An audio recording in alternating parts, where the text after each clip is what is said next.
the sun. Here they come, zooming to meet our thunder, and a boy, give her the gun. Down we dive, crowding a plane from under, off with one heck of a roar. We live in fame, go down in flame, nothing will stop the Army Air Corps.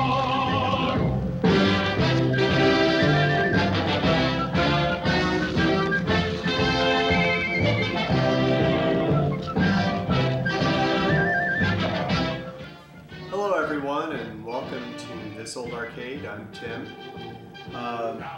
Probably wondering why I'm sitting around this old stuff here. This is a C-1 Autopilot system in Norden Bombsight, used in, I think, all of our heavy bombers and medium bombers during World War II.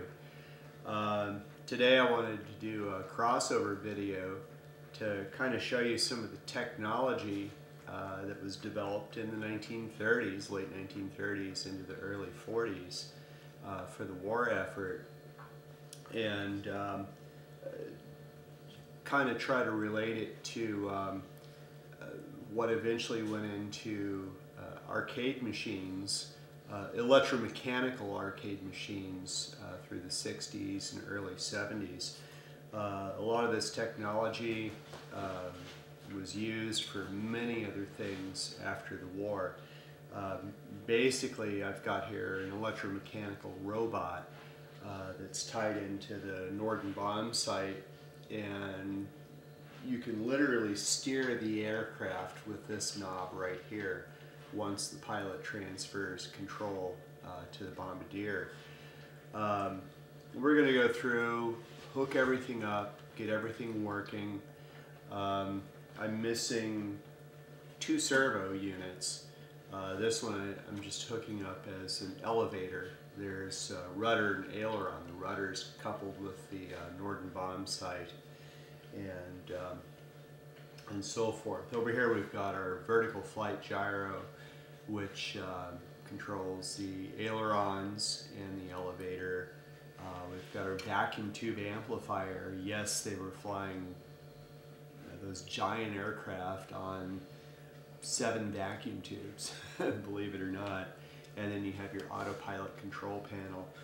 If any of you are gamers and play Microsoft's Flight Simulator X, they have a really nice B-17 simulator on there, and if you've ever used that B-17 bomber simulator, you'd be very familiar with this autopilot control panel, which was up in the cockpit with the pilot.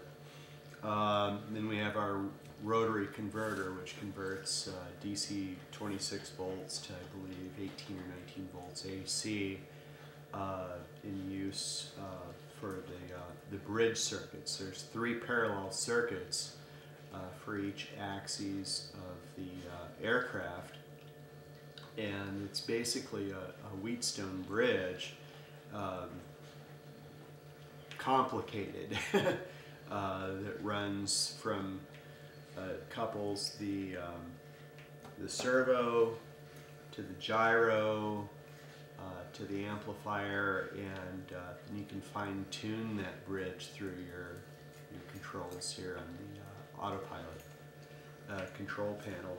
Everything's tied together by your junction box, and I was lucky enough to find a schematic out of Australia from a B-24 group down there that's restoring a B-24 bomber, and every unit here has a cable that directly runs to this junction box, so we're able to have a letter and a number designation so I know exactly where to put my wiring.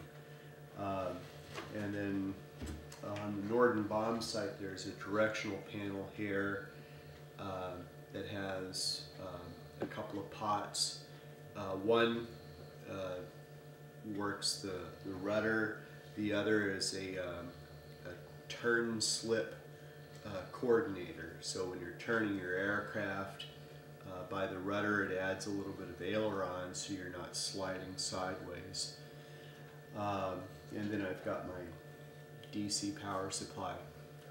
So stay tuned while we get all this wired up and working, and I hope you all find it interesting. So just to kind of test out what I have so far, I'm going to fire up kind of what's happening here. I've got my power supply here.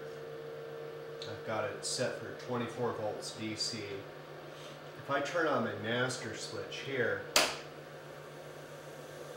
that fires up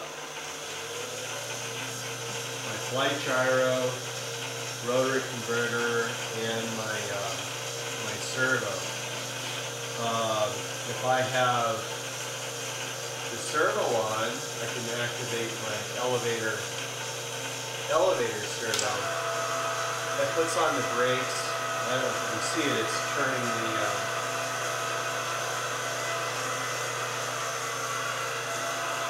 it's just rotating this pulley here. I have to have my amplifier hooked in to control that action, so that's not fully functioning at this point. The only other thing I have hooked in is for my rudder. I've got this circuit hooked up where it turns control from the pilot to the bombardier, and that gives me a little light indicator on there. So stay tuned, and we'll wire up this little unit here. I'll give you a closer look at it. There's two 14-pin Canon or Amphenol plugs and one 7-pin. So that's 35 pins I have to wire into my junction box. I do have, from a few different sources, schematics. I have a block wiring diagram. This is from the B-17, oh gosh, what's it called? It's the maintenance manual for the B-17 bomber. It gives me just an overall wiring diagram of all these units. Then from Australia, I was able to get a maintenance manual for the C-1 Autopilot, which gives me a couple of schematics. There's the DC power schematic, which tracks all the DC voltage routes, and then there's the AC bridge circuit schematic, which this unit and this unit has variable resistors, which incorporated with the servos. There's a variable resistor on the servo that creates a bridge circuit where the amplifier is able to balance the voltage levels to control where everything's supposed to go. And then I have the junction box wiring diagram. This makes life really simple. And I'll show you a closer look at this here. Actually, let me bring the camera in. Alright, so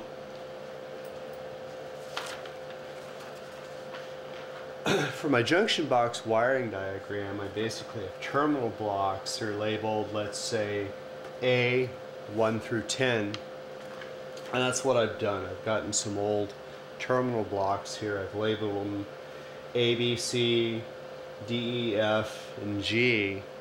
And I'm just following this block diagram.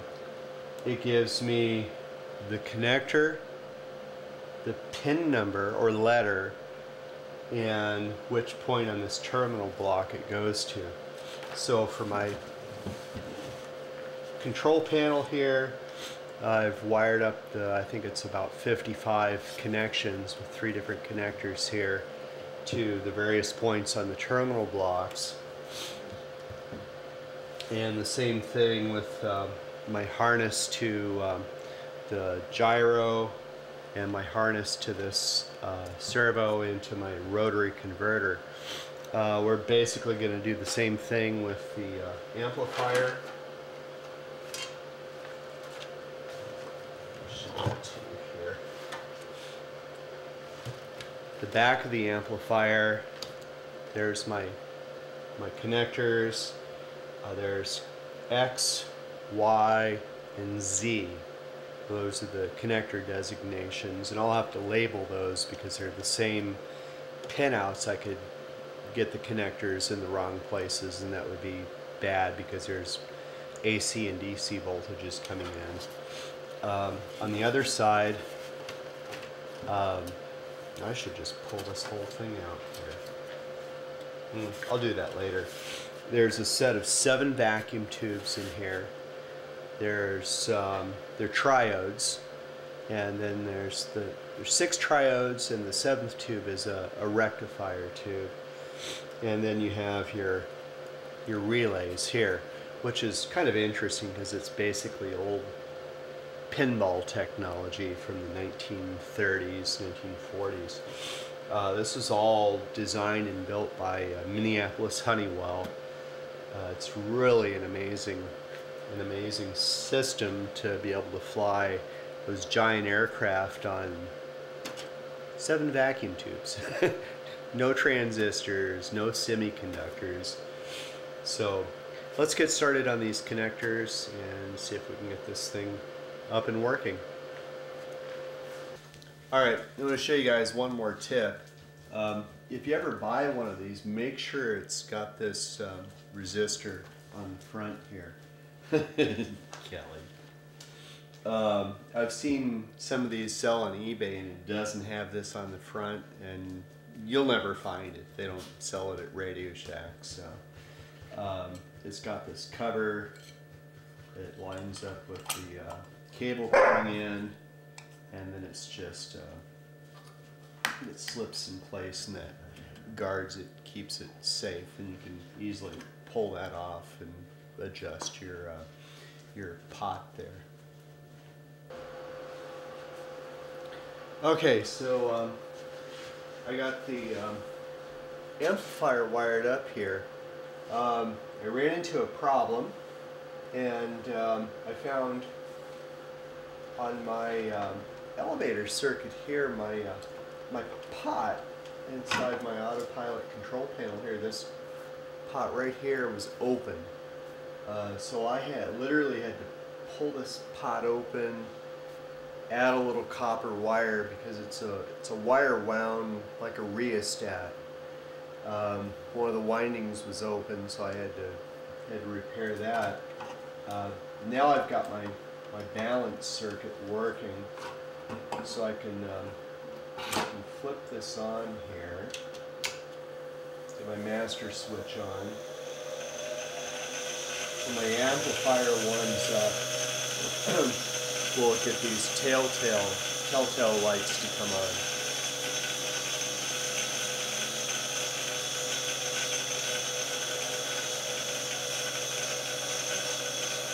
There we go. So on my servo, if I get this to the point where my little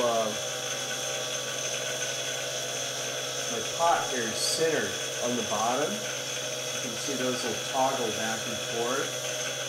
If it's off a little bit out of range, I can readjust that by this control here. So there. And that would kind of correct the centering if this is off a little bit. So let me recenter this. So get this centered pretty well there. On my vertical flight gyro, now if I take that and I move that back and forth, you can see how that varies that telltale light. And the little relays here are toggling back and forth.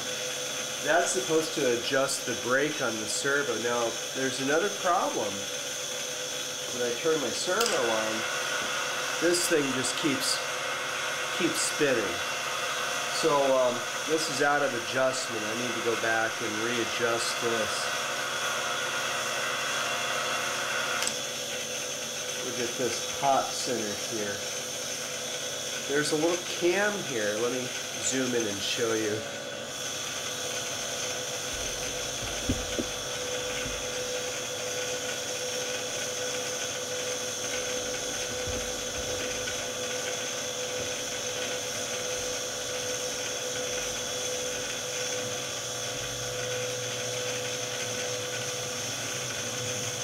While I flip the power off here so I don't blow myself up.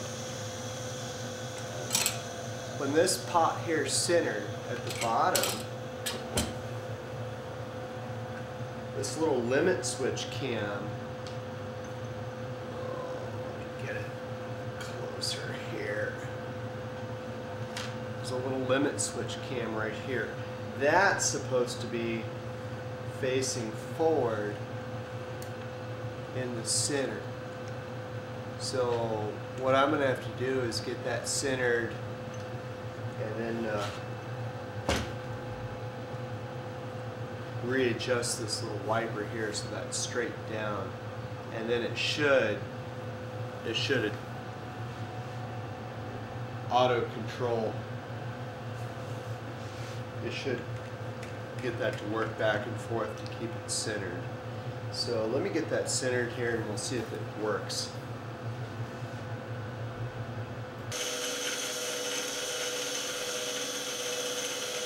Alright, so on my servo here, with this cam forward and center here, you're able to take this pot and rotate it to get that centered.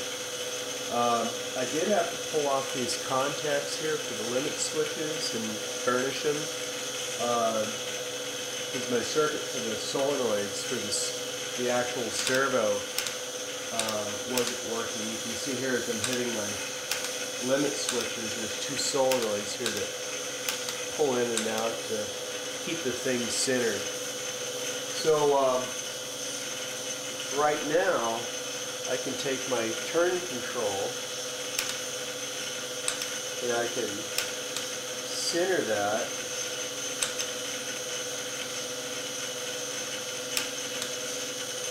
There's a point there where I can get both lights to go on, and I know my circuit is balanced. It's a Wheatstone bridge, but it's a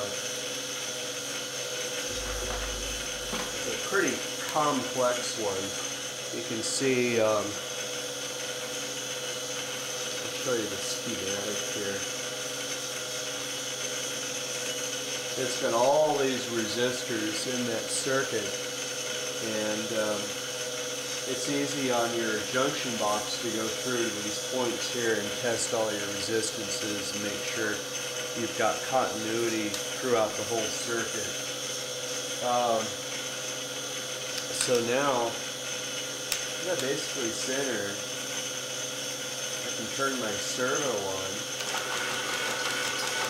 and you can see this thing here works back and forth, trying to keep that centered.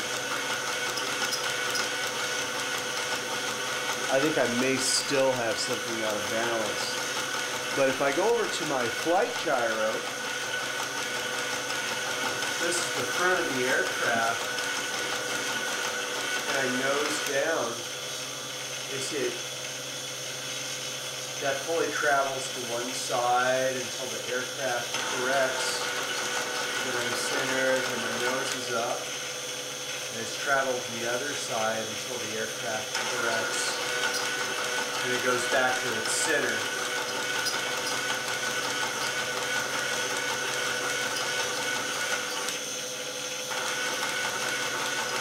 So, anyhow,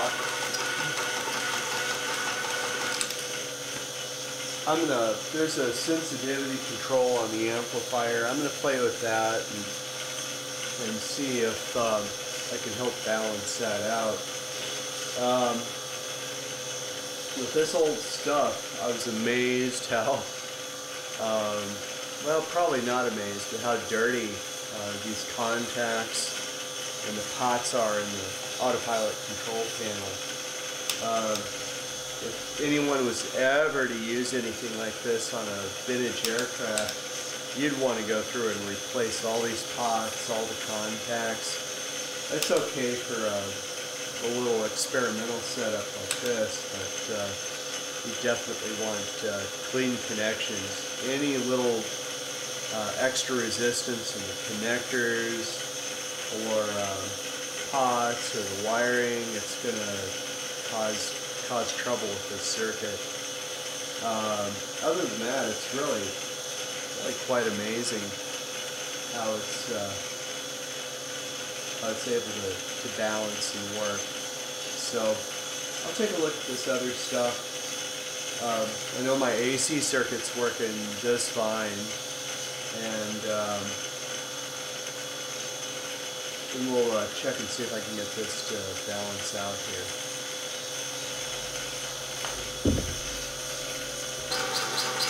Okay. Now we've got it to balance out here. I raised my DC voltage from 24 to 26 volts, and it seems to be not searching or seeking, and I'm okay here, so I should be able to,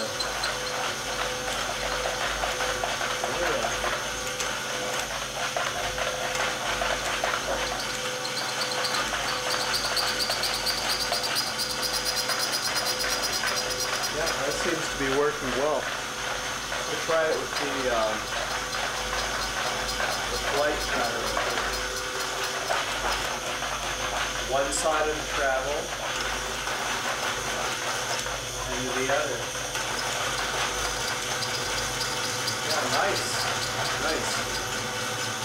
You can see this servo here. We've got two gears traveling in the opposite direction. That keeps that pulley in balance.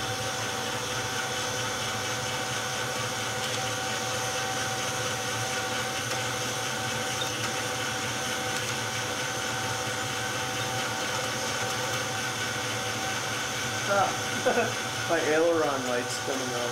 I don't have anything on that circuit, even though it is hooked up to the amplifier.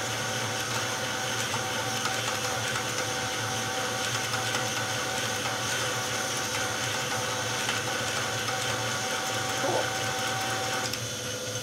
All right, let's take a look inside this amplifier. Alright, so we've got our amplifier exposed here. You can see our 7 vacuum tubes here. We've got 7N7s, 7E7s, and a 7Y4.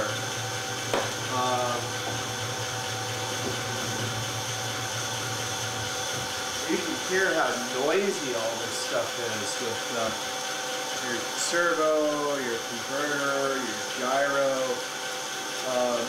you know, it's just all this stuff here. It's pulling a whopping 5.8 amps at 26 volts. Add in the Norden Bombsight stabilizer base and 2 other servos. I'm probably going to be pulling 12 amps. So here's your relays here. You can see as I work these relays here, my different lights come on here. And if I'm working my centering control here, these little relays will work back and forth to break either side of the servo here to keep that centered. Most of these connectors, actually all these connectors, I got surplus at a local electronic surplus house. Let me pull one of these off here. There's 3 14-pin and a several 7-pin connectors, and then this is a 5-pin. Some of these connectors are complete with the shielding on the back, but this one I didn't get everything. I think I paid an average of $3 a piece for the connector. The wiring here, there's 600 feet of wire right here right now, and I need to do more harnesses, so it's wiring and the connectors. It wound up being almost as expensive as a few of the components. So other than that, it's been just a really fun project to work on. I can't wait to finish it up. My next video I should have hooked in the Norden Bombsight and the other 2 servos, and we can kind of do a demonstration on how the system's incorporated with the Norden Bombsight, the stabilizer base, and the pilot's directional indicator, the PDI, and do a full demonstration of the whole system. The tube chassis here, the amplifiers, really looks kind of like an old radio chassis. There's some caps and cans, there's some large old-fashioned resistors and several transformers, and then your vacuum tubes. It pulls in that the filament voltage comes off of one of the transformers. So anyhow, I think that's it for now. Thanks for joining me here, and I hope you've enjoyed this project. And if anyone out there has one of these systems up and working, I'd like to know. I don't know if anybody in the country that has a working C-1 Autopilot.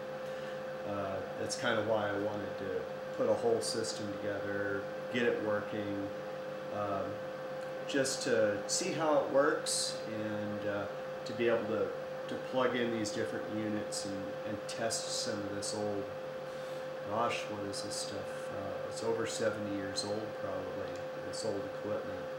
So, alright, so here's this group here. It's www.b24australia.org.au. I believe they're out of Werribee. Yeah, Werribee, Victoria. I guess they're not too far from Melbourne. But they're really a wonderful group. They've been restoring this B-24 down there. They sent me some a neat sticker. They've got their own Liberator patch. My dad was a B-17 pilot, but B-24 is the only vintage aircraft I've ever flown in personally, and it's, if you ever get a chance to do a warbird ride, it's really worth it. But this little manual here,